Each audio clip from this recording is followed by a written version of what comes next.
लोकसभा का चुनाव हो रहा है, सभी पार्टियां अपनी रणनीति बना रही हैं और इसी के तहत जनसुराज भी पूरे जोशो खरोश के साथ जो है चुनावी मैदान में उतरने को तैयार है।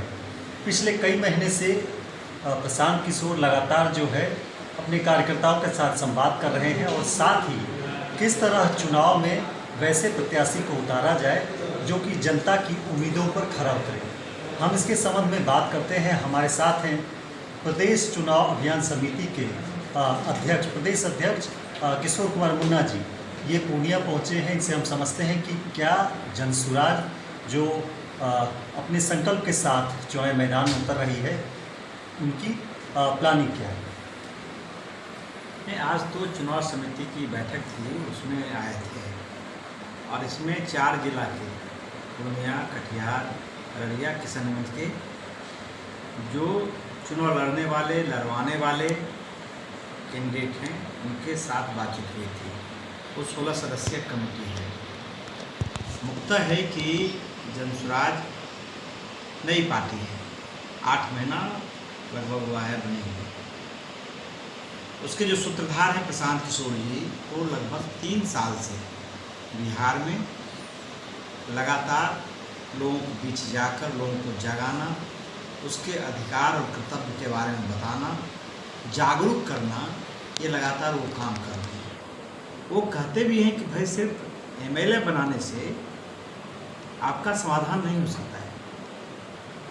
कोई मुखिया बन जाए, कोई एमएलए बन जाए, कोई एमपी बन जाए, कोई मंत्री बन जाए, उससे समाज का व्यवस्था नहीं बदल सकता। आप जानते हैं कि बिहार आज़ादी के समय से बिहार पहले विकसित राज्य था। जो देश के 10 राज्य विकसित राज्य थे उसमें से बिहार था। बिहार हमेशा सामाजिक रूप से हो, सांस्कृतिक रूप से हो, राजनीतिक रूप से हो, आर्थिक रूप से हो, वो संपन्न राज्य हुआ करता था। लेकिन 70 के बाद आप देखेंगे तो 70 से लेकर 90 तक के बीच में लगभग 23 सरकार आई गई। आयाराम गयाराम का सरकार बना, राज्य में स्टेबल गवर्नमेंट नहीं था।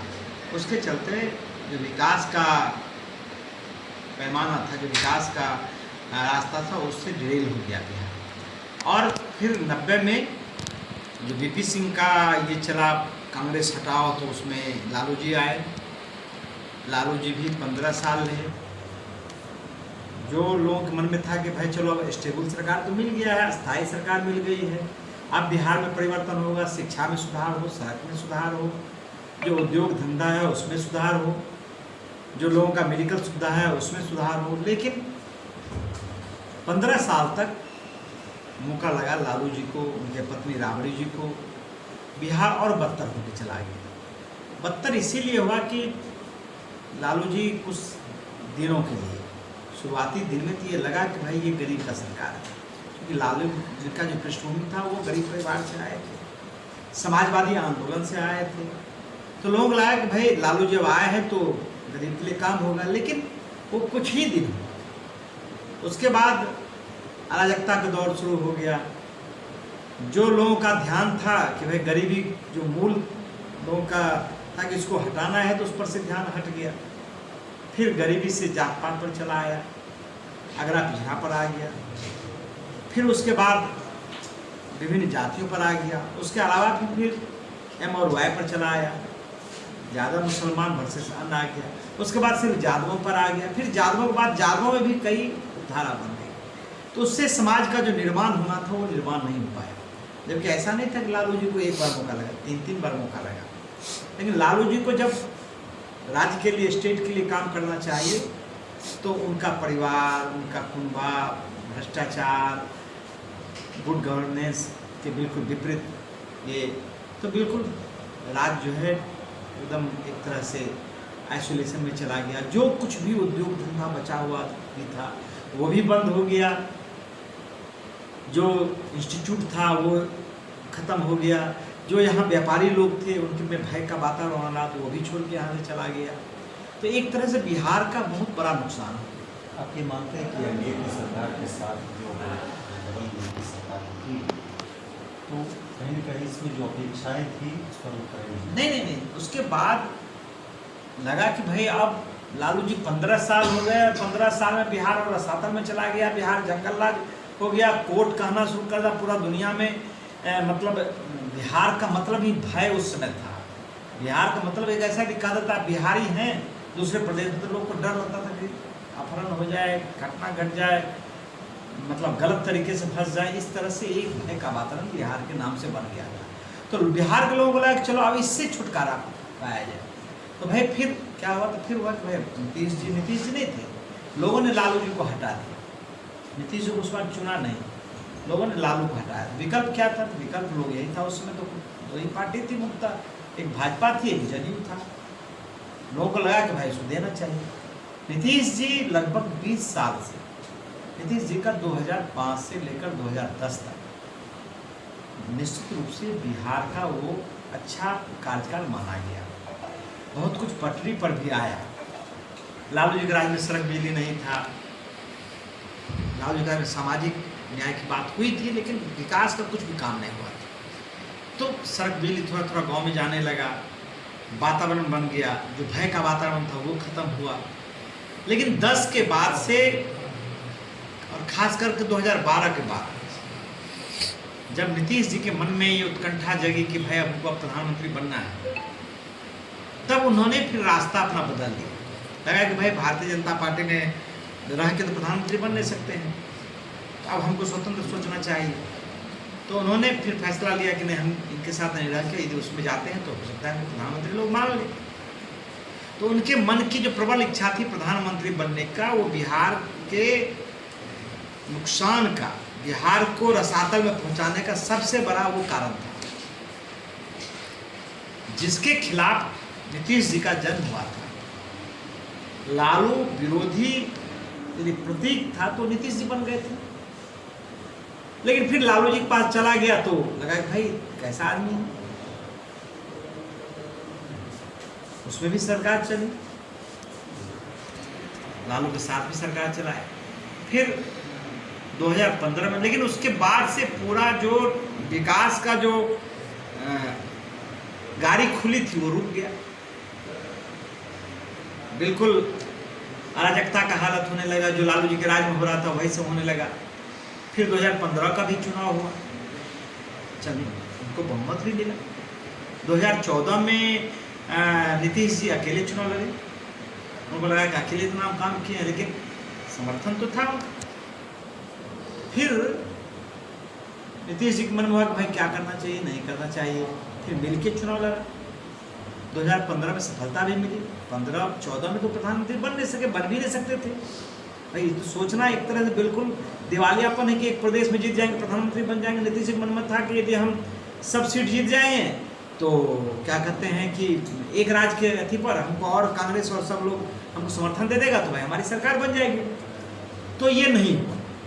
नीतीश जी का एकदम बिल्कुल ये सपना टूटा और फिर वो आरजेडी के साथ तालमेल किए, चुनाव लड़े, उनको सफलता भी बिहार में मिल गई।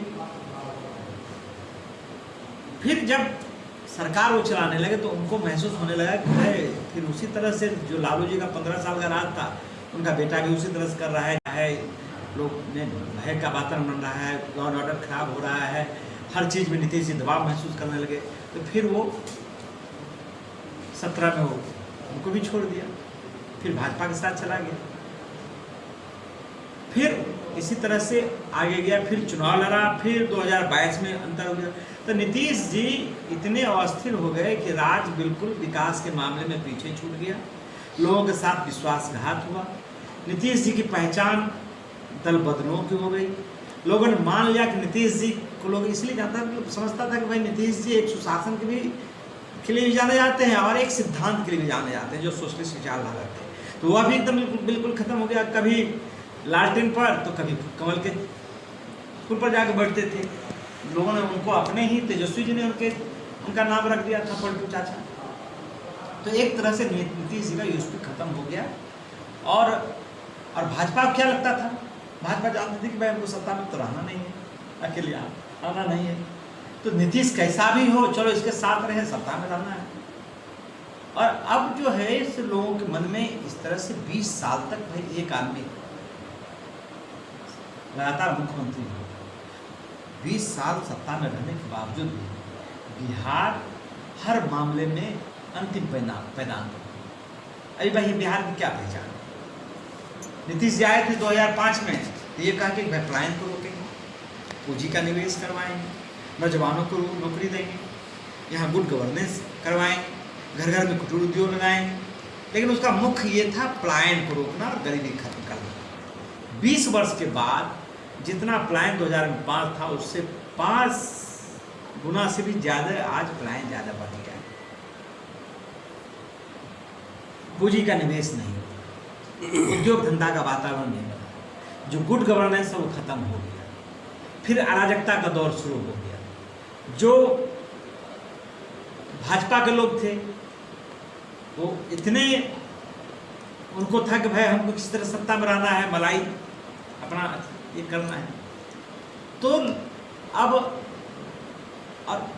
यहाँ कोई कल कारखाना भी नहीं लगा। लोगों के मन में एक निराशा की भाव जगी। तो प्रशांत जी को लगा कि भाई वो काम करते थे, वो तो रणनीतिकार थे, लोगों को सलाह अपना बेचते थे, उससे उनको बहुत पैसा मिलता भी था, अपना अच्छा जीवन जीते भी थे वो। तो उन्होंने उनके मन में हुआ भाई इस बिहार की मिट्टी में जन्म ली है तो यहाँ के लोगों का कर्ज बनता है। बिहार की जो हालत है, बिहार की जो दुर्दशा है, बिहार एक तरह से मजदूर का फैक्ट्री बन गया था। ये बात बिहार के लोगों के भी मन में था, प्रसाद जी के मन में भी था। लेकिन इस काम को कौन करे? आखिर इस काम को कोई ना कोई एक आदमी करता। आज वो काम करे कि 10 साल के बाद करे। तो प्रशांत जी चूंकि प्रधानमंत्री बनाने में, देश के 12 मुख्यमंत्री बनाने में अपना कंधा लगाया था और उनसे उनको बहुत लाभ भी होता था, उनका नाम भी था। लेकिन उनसे उनको लगा कि भाई बिहार में जन्म लिए हैं तो बिहार के लिए कुछ काम करना चाहिए। बिहार में जो बिहारी अभिशाप है, जो मजदूर का एक फैक्ट्री है, जो लोगों का पलायन है, जो लोगों का गरीबी है, इससे बिहार को कैसे निकलना है, तो उनके मन में लगातार चल रहा था। तो उनका अंतिम चुनाव पश्चिम बंगाल था। चुनाव करके जब आए तो उन्होंने तय कर लिया कि किसी को उनको सलाह नहीं देना है, किसी के लिए काम नहीं करना है। जिसका भी प्रशांत जी ने हाथ पकड़ा वो तो राजा बन गया हो गया। लेकिन बिहार जो है वो वहीं रहा है। तो इस बार बिहार के 14 करोड़ लोगों का हाथ पकड़े और बिहार उसको गरीबी से निकालें, उसको रोजगार की व्यवस्था करें, उसको पलायन को रोकें, पूंजी का निवेश करवावे, प्रशांत जी के मन में ये आया। लेकिन ये काम छोटा तो था नहीं, लेकिन वो अपना चैन का जिंदगी, सुख का जिंदगी, बढ़िया जीवन को छोड़ के और ये तय कर लिया भाई कोई तो ये उनको टास्क दिया नहीं था, ये काम है वो करना, ये उनका स्वयं का निर्णय था।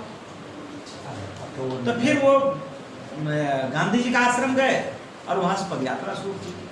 2 साल तक गाँव पैदल चले और पैदल चलने के बाद लोगों ने कहा कि भाई आप तो घूम रहे हैं, आप बोलते भी कि भाई आप अपने बच्चों के लिए वोट दीजिए, तो आखिर किसको वोट दें?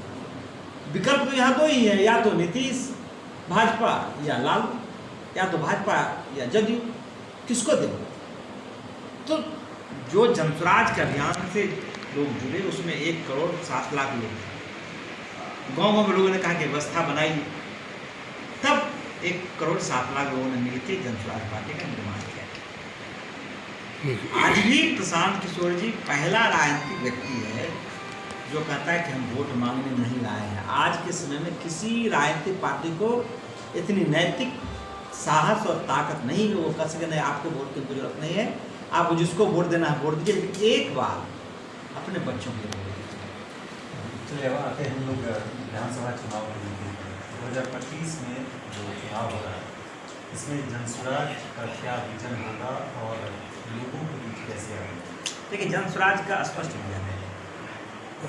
जनस्वराज का है कि भाई जो लोगों ने आज तक वोट दिया है वो जाति के नाम पर, धर्म के नाम पर वोट दिया है, वो अगरा पिछड़ा के नाम पर वोट दिया है, वो क्षेत्रवाद के नाम पर वोट दिया है।